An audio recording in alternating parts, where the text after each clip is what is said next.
기도하겠습니다. 우리의 생명이 되시려고 주님은 십자가에 달리셨습니다. 그 피를 마시게 하시고 그 살을 먹게 하신 것과 같으니 내 살은 참된 양식이요 내 피는 참된 음료로라 하신 것처럼 주님의 피를 흘리시면서 주님의 살을 찢으시면서 저희에게는 생명과 같은 말씀을 주셨습니다. 자녀의 사랑을 얻게 하신 것이니 내가 너희를 사랑한 것 같이 너희도 서로 사랑하라 하신 이것이 진리가 되고 구원이 되고 영생을 이루는 생명이 되기 위해서 하나님의 아들이 그 살을 찢어서 우리에게 내어 주셨습니다. 나의 나 된 것은 내가 아니요 하나님의 은혜로 된 것이라 한 것처럼 우리 중에 누구든지 먼저 신앙을 구하는 사람도 없었고 우리 중에 누구든지 먼저 하나님을 아는 사람도 없었습니다. 다만 하나님이 저희들을 사랑하셔서 자기 아들을 아끼지 않고 세상을 위하여 내어주셨사오니 이는 이제 그 아들과 함께 모든 것을 은사로 주시기 위함입니다. 이는 이제 된 것이 아니요 세상을 만드시기 전의 일이니 하나님은 본래부터 구원자이셨고 하나님은 본래부터 구속자이셨습니다. 그러므로 아버지 품속에 계신 아들이 이제 세상에 오셔서 하나님을 보이신 것이 이와 같은 것이니 내 말을 듣고 또 나 보내신 이를 믿는 자는 영생을 얻었고 심판에 이르지 아니하나니 사망에서 생명으로 옮겼느니라 하신 것입니다. 죽은 자들이 다 하나님의 아들의 음성을 들을 때가 오나니 곧 이때라 듣는 자는 살아나리라 하신 것처럼 우리가 다 예수님의 말씀으로 인하여 살고 예수님의 말씀을 인하여서 생명을 얻었나이다. 이제도 주님이 함께 하신다 하셨사오매 이것이 또한 말씀대로 되어지는 줄 우리가 아나니 우리를 환난에서 구하시며 우리를 모든 병 중에서 고치실 이가 지금도 우리와 함께 계셔서 우리를 굳세게 하시나이다.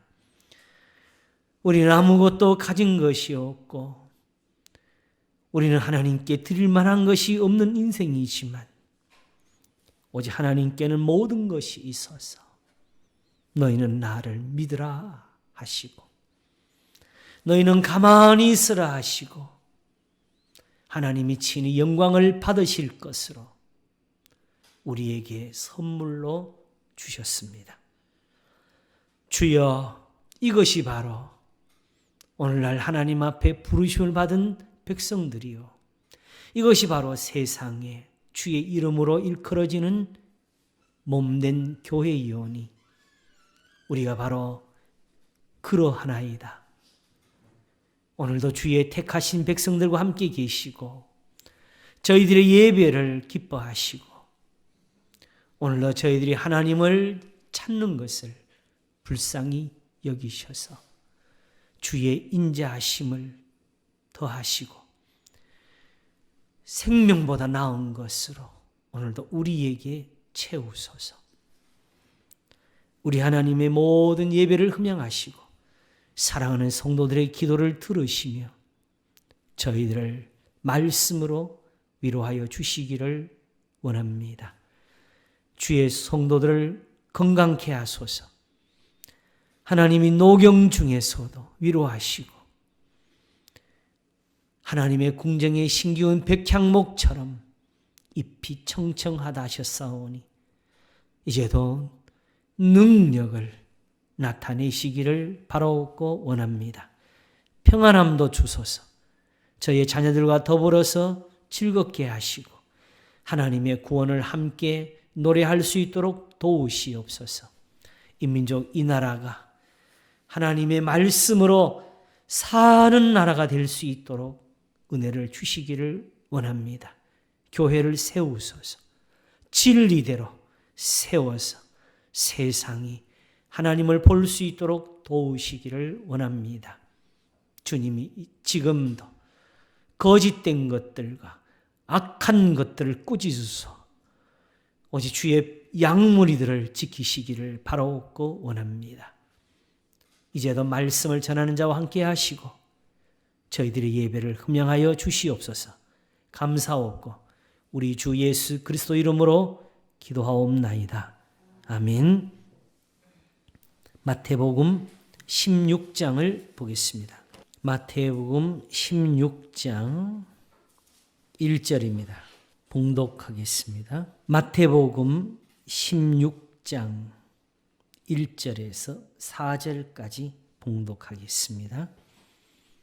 바리새인과 사두개인들이 와서 예수를 시험하여 하늘로서 오는 표적 보이기를 청하니 예수께서 대답하여 가라사대 너희가 저녁에 하늘이 붉으면 날이 좋겠다 하고 아침에 하늘이 붉고 흐리면 오늘은 날이 굳겠다 하나니 너희가 청기는 분별할 줄 알면서 시대의 표적은 분별할 수 없느냐.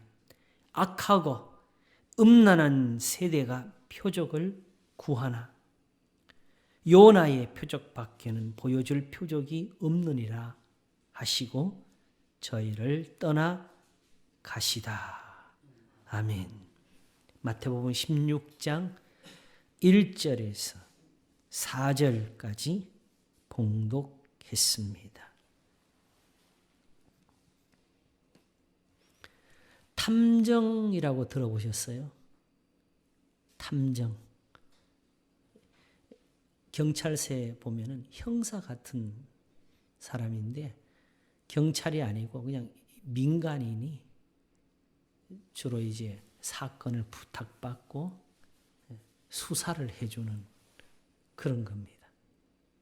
근데 그런 것들이 주로 이제 소설로 많이 나옵니다.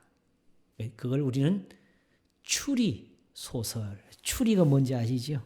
이렇게 하나씩 하나씩 생각을 붙여가면서 답을 찾아가는 겁니다. 이 추리는 상상은 안 돼요. 왜냐하면 상상은 그 근거가 없어서 그냥 혼자 생각으로 막 펼치면은 그거는 드라마가 되지요. 사건은 실제로 그러한 소위 단서라 그러지요. 증거가 있어야 그게 풀리는데 사실 오늘 본문을 지난 수요일 날 저녁에 우리 성도들과 함께 먼저 봤습니다. 근데 그때 그 보는 순간에 이게 이 말씀이었구나 하는 것이 이제 조금 더 알아졌습니다. 그 순간 이걸 이번 주일에 한 번 더 말씀을 전하자 하고 나니까 어떤 유명한 소설가 하나가 생각이 났는데 우리 성도들은 뭐 전혀 모르실 거예요. 우리 오늘 군인교회에서 설교를 하면서 이 사람을 아느냐 하고 물었더니 우리 청년들도 모른다 그래요. 그러니까 조금 오래됐다는 뜻이죠. 아가사 크리스티라고 하는 사람인데 매우 유명한 소설가입니다. 근데 사실 저 같은 사람도 그런 사람의 글은 생각으로 좀 지루하겠다. 그래서 잘 안 보는, 영화도 사실은 안 봤어요. 근데 우연히 영화 한 편을 봤더니 흔히 막 그 범죄한 수사 이야기 나오면 범인 쫓아가면서 주먹질도 하고 막 총질도 하고 또 범인은 도망다니고 숨고 막 이런 영화들이 많잖아요. 그죠? 여기는 그런 게 하나도 없고 그냥 열차 안에서 사람이 죽는 사건이 벌어졌는데 거기 있는 사람들 그냥 그대로 앉혀놓고 그 중에 범인이 누구냐 하고 맞춰가는 거예요.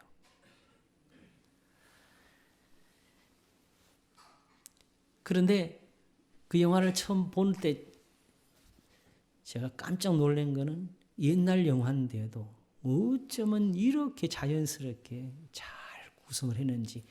처음에 기차를 타야 되니까 역에서 타잖아요. 역 안에 사람들이 막 엄청나게 많고 장사꾼들이 와서 뭐 사세요 하는데 그냥 이 사람이 지나가는데 여기저기서 그냥 그게 너무 자연스럽게 잘 돼 있어서 저 같은 사람이 그때는 너무 빨려 들어가. 여기 진짜 거긴 줄 알고. 그러면서 이제 열차를 타고 가는데 제 귀에 이 목사가 영어를 조금 하다 보니까 영어가 이제 막 이제 나오잖아요. 문득 제 생각에, 이 사람은 독일 사람 같아. 영어인데도 독일 사람인 것 같다는 생각이 들고요. 이 사람은 또 어떤데 영어를 하는데 이 사람은 프랑스 사람 같다는 생각이 들어요. 또 이 사람이 영어를 들으니까 이 사람은 러시아 사람 같다는 생각이 들어요. 그냥 재미로 이렇게 지나갔는데 나중에 주인공이 탐정이 수사를 하는데 그 사람들의 그 말투를 다 가지고 당신은 프랑스 사람은 같은 언어를 쓰는데 벨기에 사람이었고 독일어 쪽 사람, 독일어처럼 말하는 사람은 그건 헝가리 사람이었고 러시아 쪽 말하는 사람은 진짜 러시아 사람이었어요. 그래서 거기 있는 거는 하나도 빼먹지 말고 그냥 지나가는 그림이라도 놓치지 말고 전부 다 정신 차려서 다 봐야 되는 그런 것이었다는 걸 나중에 알았어요. 제가 오늘 이 말씀을 드리는 거는 이 예수님 말씀 오늘 여기 마태복음 16장 1절에서 4절이 우리가 좀 같이 탐정을 좀 해야 알 수 있는 것들이 있다는 생각이 들었습니다. 자, 오늘 뭐 한다고요? 같이 이제 탐정하시는 겁니다. 아시겠지요? 바리새인과 사두개인들이 와서 예수님을 시험했습니다. 하늘로서 오는 표적 보이기를 구합니다. 표적을 보여주소서 그랬어요. 사실 이게 무슨 뜻으로 했느냐? 왜? 지금 16장 바로 앞에서도 예수님께서 떡 7개와 생선을 가지고 4,000명을 먹이시는 기적을 행하셨습니다. 우리 같으면 그걸 보면서 이 예수님 그거 별거 아니네요 하시면서 표적을 보여줘서 이렇게 하시겠어요? 실제로 유대인들 중에서 믿는 사람들은 정말 우리가 바라는 메시아, 그리스도, 하나님이 보내시는 그분이 오신다고 해도 이보다 더 많은 기적을 행할 수가 있겠느냐 하면서 예수님을 믿었습니다.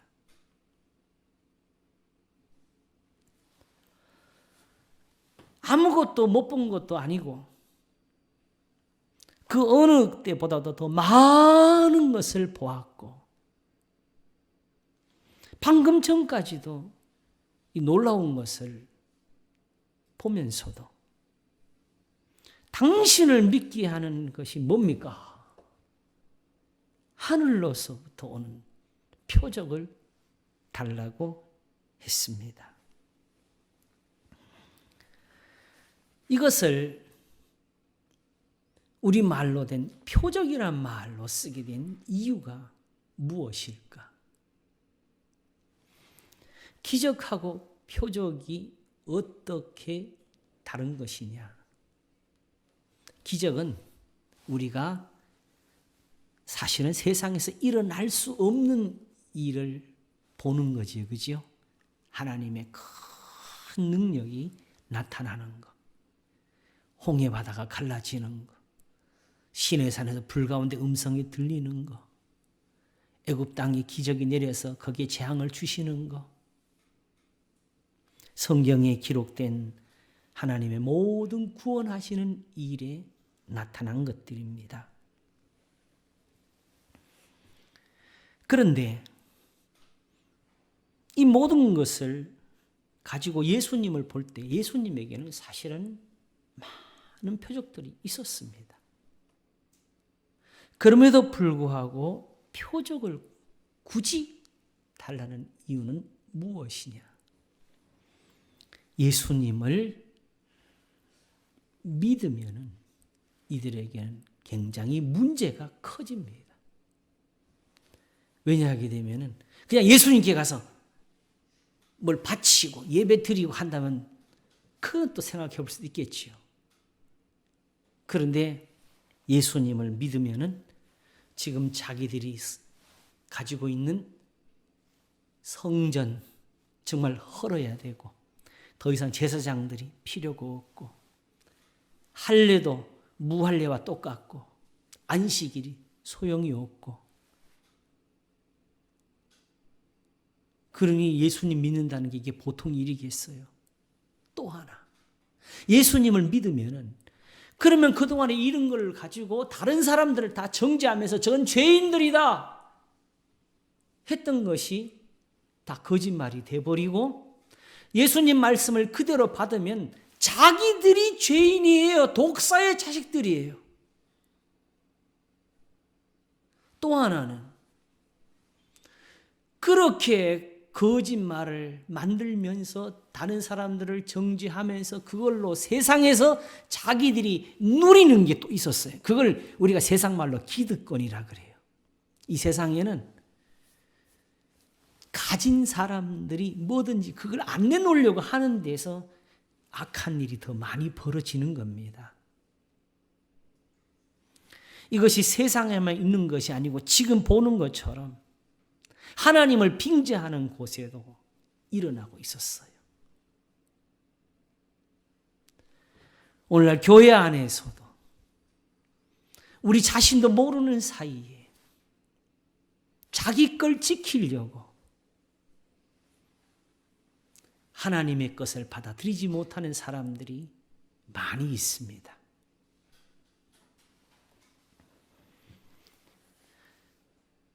그리고 굳이 와서 표적을 구하는 이유가 또 하나 있는데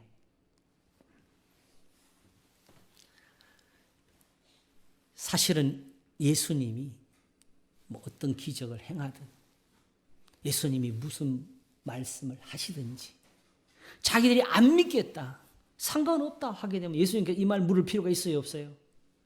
없지요. 그러니까 굳이 와서 이렇게 예수님을 시험하면서까지 아니라고 하고 싶은 이유는 사실은 자기들 속으로 찔렸다는 뜻입니다. 사도행전 6장과 7장을 보게 되면 스데반이라는 분이 계시는데 그분의 입으로 듣는 하나님의 말씀을 저희가 감당할 수가 없어서 결국은 돌로 쳐 죽이지요. 그럴 때 성경이 쓰기를 마음이 찔려서 그랬답니다. 마음이 찔리니까 귀를 막아야 되고 마음이 찔리니까 저 소리를 못 들리게 되니까 소리를 같이 막 지르면서 더 이상 말을 못하게 되니까 하나님의 이름을 빙자해서 성경의 죄인을 죽이는 방법을 돌로 쳐 죽이는 것. 그때 사도 바울은 옷을 맡으면서 증인이 되고,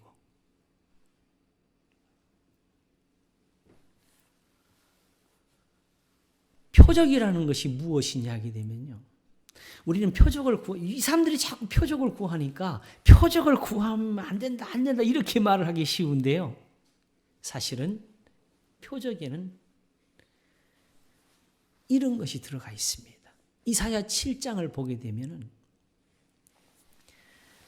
북쪽의 이스라엘 또 아람이라는 두 나라가 손을 잡고 남쪽에 있는 유다를 치려고 해요. 그 두 나라 군대가 쳐들어오려고 그러니까 이게 무서워요, 안 무서워요? 무섭지요.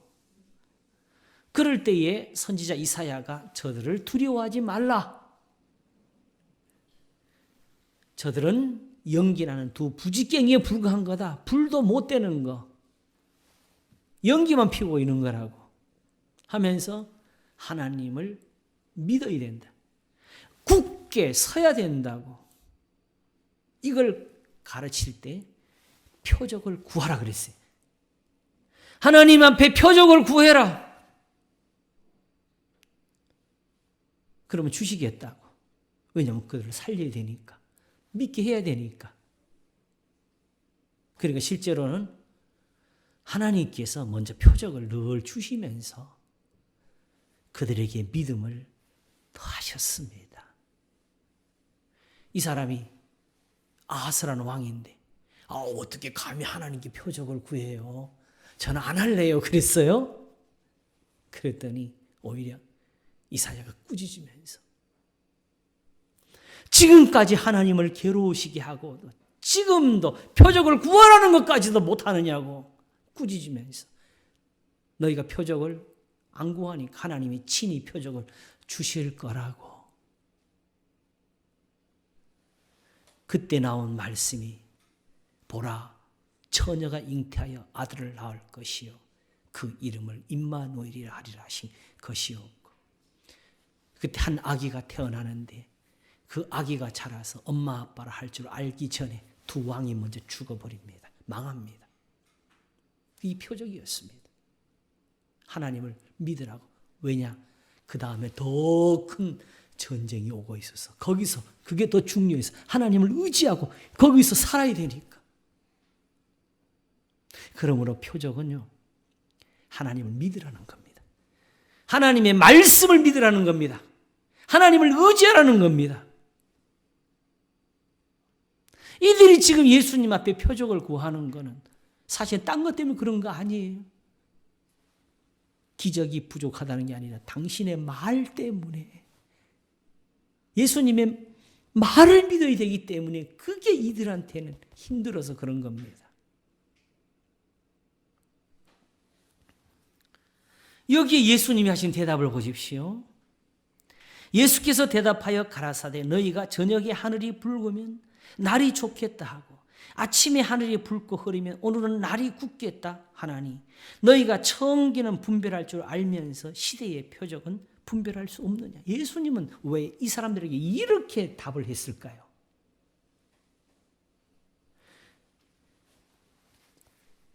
사실 요즘은 일기예보가 엄청나지요. 그죠? 일주일까지도 막 다 나오더라고요. 근데 묘하게도 또 요즘 워낙 날씨가 변동이 심해서 잘 안 맞는 게 있으니까 또 막 사람들이 난리를 치고, 그러나 적어도 날씨라는 거는 요즘 일기예보 매 뉴스마다 당연히 하는 거니까 당연한 줄 알지만은 내일 일인데 그걸 어떻게 맞춰요? 이게 보통 기술이 아니지요, 사실은. 그런데 이미 이때에도 이 정도는 가지고 있었어요. 저녁에 하늘이 붉으면 날이 좋겠다. 아침에 하늘이 붉고 흐리면 오늘 날이 굳겠다. 요 정도. 이것도. 그런데 이거 할 줄 알지? 그런데 시대의 표적은 분별할 수가 없느냐 그랬습니다. 이게 뭘까요? 시대. 지금 이 시대잖아요. 그죠? 이 시대의 표적은 뭘까요? 예수님의 다음 답이 악하고 음란한 세대가 표적을 구하나 그랬습니다. 이 시대는 뭐라고요? 악하고 음란한 세대다. 이들이 달라는 표적이 뭐겠어요? 사실은 예수님의 이 많은 기적을 가지고도 예수님 제자들조차도 마지막까지 표적을 구한 게 있었는데, 예수님이 하늘로 올리우시기 전에 모인 자리에서 주께서 예루살렘을 회복하실 때가 이때니까 우리가 지금까지 왕이 없습니다. 지금까지 우리가 남의 나라에 짓밟혀 있습니다. 로마가 세금을 걷어갑니다. 우리 왕은 언제 옵니까? 우리나라는 언제 생깁니까? 사실 남에게 짓밟혀 봐야 알아요. 예수님이 병을 고치는 거, 예수님이 안진병이를 일으키는 거, 소경의 눈을 뜨게 하는 게 이들에게 아직도 그거 가지고는 채워지지가 않는 마음에 가득한 게 있었어요. 그래서 이들의 생각에는 메시아, 그리스도, 하나님의 보내시는 분이 오시게 되면 다른 것보다도 자기들에게 있었던 왕 다윗처럼 이 나라를 바꿔서 구원해 줄 거라고 그걸 바라고 있었던 거지요. 그래서 세례 요한조차도 감옥에 갇혀서 예수님께 질문을 드렸습니다. 자기 제자들을 보내서 오실 그이가 당신입니까? 아니면 다른 사람을 기다려야 됩니까? 오셔가지고 빨리 뒤집어 주셔야지 맨날 병자들만 고치고 계십니까? 였습니다. 그때 예수님이 그걸 경고해서 나를 인하여 넘어지지 않는 자는 복이 있도다 그랬습니다. 이 사람들도 지금 한 가지 말은 있어요. 당신이 그분이라면 지금 바꿔놓으십시오. 뒤집어 보십시오라는 거지요. 그런데 예수님 제자들에게 주신 말씀에서 찾아봅시다. 예루살렘을 회복하실 때가 이때니까 그랬죠. 그런데 이때가 언제였습니까? 예수님 말씀이 지금 뭐죠? 악하고 음란한 세대라 그랬잖아요. 그렇죠? 이들은 지금 구원을 바라고 이들은 지금 표적을 기다리는데 이 악하고 음란한 세대, 방금 전까지 자기들의 주님을 십자가에 못 박은 이 세대가 하나님께 받을 것이 이들이 바라는 표적입니까? 아니면 진노입니까?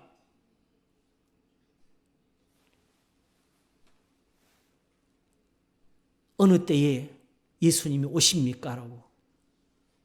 돌 위에 돌 하나 남지 않고 성전이 다 무너뜨릴 것이란 예수님 말씀에 언제 이런 일이 일어납니까? 라고 묻는 제자들에게 주님이 답변하시기를 너희가 죽기 전에 이걸 다 보게 될 거라고. 예수님이 하늘로 올려오신 지 40년이 못 돼가지고 그 성전이 예수님 말씀처럼 무너졌습니다. 예루살렘이 그렇게 다 황폐하게 되었습니다. 하나님의 진노가 기다리는 세대, 악하고 음란한 세대. 이게 그냥 예수님이 화가 나가지고 이 나쁜 놈들 하면서 지금 그냥 욕을 퍼부으신 거냐? 아니었습니다.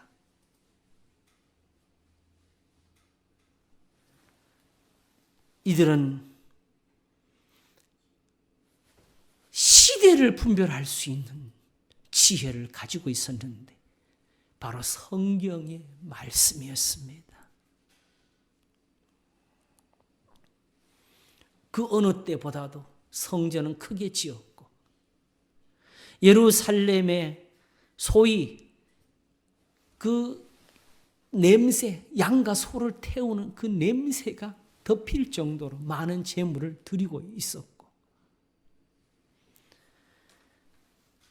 저들에게는 늘 할례의 자랑이 있었고 안식일과 절기가 있었지만 저들은 누구든지 음행한 연고 없이 아내를 내어버리면 저로 간음하게 하며 내어버린 여자에게 다시 장가드는 자도 간음함이라는 이 하나님 말씀을 바꾸어서 그냥 아내를 내어버리고 싶거든 이혼 증서만 써주라는 말만으로 바꿔버렸고 내 이웃을 내 몸과 같이 사랑하라 했더니 이웃은 사랑하고 원수는 미워하라고 덧붙였고 내 부모를 공경하라 했더니 부모에게 드릴 것도 하나님께 드리면 부모에게는 드릴 것이 없다고 가르쳤습니다. 그리고는 이것을 꾸짖어서 회개케 하시려고 하나님이 세상을 이처럼 사랑하사 독생자를 주였다 하시면서 회개하라고 하시는 주님을 그들은 십자가에 못 박았습니다.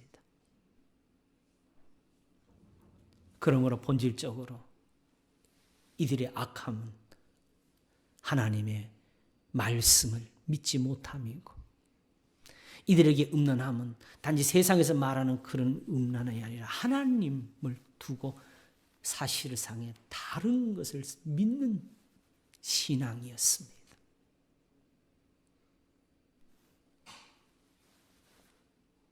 그러므로 이 사람들에게 필요한 것은 뭐겠어요? 이들이 정말 구하는 것, 정말 예루살렘이 다시 회복되어지기를 바라고 있다면 이들에게 필요한 것은 이들을 회개시키는 말씀입니다. 그러므로 예수님께서 이렇게 말씀한 겁니다. 악하고 음란한 세대가 표적을 구하나 요나의 표적밖에는 보여줄 표적이 없느니라. 요나가 물고기 뱃속에서 3일 낮 3일 밤을 지낸 것처럼 내가 무덤에서 3일 만에 다시 살아나야 된다고. 왜 이 표적밖에 없느냐? 궁극적으로 표적은 저들에게 돌이키게 하는 것이고 교훈을 주는 것이고 회개케 하는 것이고 믿음을 주기 위한 것 아니겠습니까? 그러므로 저들이 구하는 그 표적을 위해서 주실 수 있는 것은 저들을 회개케 함이니. 예수님 왜 죽었어요? 저들이 하나님을 모독했다고 죽였잖아요. 율법을 어겼다고 죽였잖아요. 그러나 예수님은 제사와 예물이 아니라 내 이웃을 내 몸과 같이 사랑하라 하심이 이게 율법이고 선지자라고 하셨습니다. 이런 예수님을 그들이 정죄하고 재판을 거쳐서 십자가에 못 박았는데 그들은 이제 우리는 이겼다. 예수는 끝났다. 십자가에서 내려와라. 저가 자기는 남은 구원하고 자기는 구원하지 못하는다 하면서 비웃었는데 여러분 그들이 예수님을 재판해서 재판이 끝난 게 아니었습니다. 저들이 누구를 빙자했지요? 하나님을 모독했다고 빙자했잖아요. 그런 말을 누가 들으셨어요? 하나님이 들으셨지요. 그러므로 대답은 누가 하셔야 됩니까? 하나님께 마지막 들어야지요. 하나님이 저 사람들이 죄 있다고 죽인 예수님을 죄가 없다고 하신 것이 예수님의 부활입니다. 그러므로 부활은 단지 놀라운 사건이 아니고 저들을 꾸짖는 하나님의 말씀이었습니다. 회개케 하시는 말씀이었습니다. 너희는 서로 사랑하라. 그러므로 형제들아 내가 하나님의 모든 자비하심으로 너희를 권하노니 너희 몸을 하나님이 기뻐하시는 거룩한 산 제사로 드리라는 회개의 말씀이었습니다. 이것이 예수는 우리 범죄함을 위하여 내어줌이 되고 또한 우리를 의롭다 하심을 위하여 살아나셨니라는 말씀이었습니다. 그러므로 요나의 표적이라고 너희가 여기서 돌이키지 못하면 다른 표적을 얻지를 못할 것이다. 왜? 돌이키지를 못하니까. 여기서 교훈을 받지를 못하니까. 죽은 자가 다시 사는 걸 보면서도 그들이 깨닫지를 못한다면 저들에게 있어질 구원은 다시 없습니다. 그러므로 예수님이 요나의 표적이라고 말씀하신 것은 오직 이는 내 사랑하는 아들이요 내 기뻐하는 자니 너희는 저의 말을 들으라 하신 그 변화산의 음성처럼 우리 예수님이 하신 말씀을 믿으라는 뜻입니다. 내 말을 듣고 또 나 보내신 이를 믿는 자는 영생을 얻었고 심판에 이르지 아니하나니 사망의 생명으로 옮겼느니라. 죽은 자들이 다 하나님의 아들의 음성을 들을 때가 오나니 곧 이때라. 듣는 자는 살아나라 하신 그거. 너희는 서로 사랑하라. 오직 이 믿음에 대한 표적이 요나의 표적이고, 이 표적 외에 더 받을 수 없는 세대가 악하고 음란한 세대였습니다. 그러나 여전히 요나의 표적이 저들에게 주어지고 있었으니까 아직은 하나님의 사랑을 받고 있었는데 저들은 그것까지도 알지를 못했습니다. 그러나 이제 우리는 예수님을 이 표적에서 다시 보시기를 바랍니다. 요나의 표적밖에는 보여줄 것이 없느니라. 오직 예수님의 죽으심을 본받고 예수님의 다시 사심을 본받아서 우리가 산다고 했습니다. 욕을 받으시되 욕하지 아니하시고 고난을 받으시되 욕하지 않으시고 오직 모든 것을 심판하시는 하나님께 의탁하시고 자기 생명을 모든 사람을 위한 희생물로 주시고는 3일 만에 다시 살아나신 것처럼 욕을 욕으로 악을 악으로 갚지 말라 하시는 이 은사를 얻게 하시기 위해서 주님은 요나의 표적이 되셨습니다. 우리의 신앙이 이 표적 속에서 굳건해지시기를 바랍니다. 기도하겠습니다. 하나님 아버지, 은혜를 감사합니다. 저들이 하늘로서 오는 표적을 구하였습니다마는 실로 하나님께서 감추어두지 아니하시면서 쏟아내셨사오니 하나님의 아들이 죽은 자 가운데서 다시 사시는 것까지 하나님은 세상에 믿음을 주셨습니다. 이는 내 사랑하는 아들이요 내 기뻐하는 자인 너희는 저의 말을 들으라. 우리 주 예수 그리스도를 죽은 자 가운데서 살리신 것은 이 생명을 주려고 하신 것입니다. 요나의 표적을 보는 것이 신앙의 진짜 이유입니다. 오늘도 우리의 믿음을 굳세게 하소서. 항상 십자가에 달리신 주님을 바라보며 무덤에서 다시 사시는 주님을 마음에 모실 수 있도록 복을 주시옵소서. 감사하고 오늘도 우리의 참 구원과 생명이 되시는 주님 예수 그리스도 이름으로 기도하옵나이다. 아멘.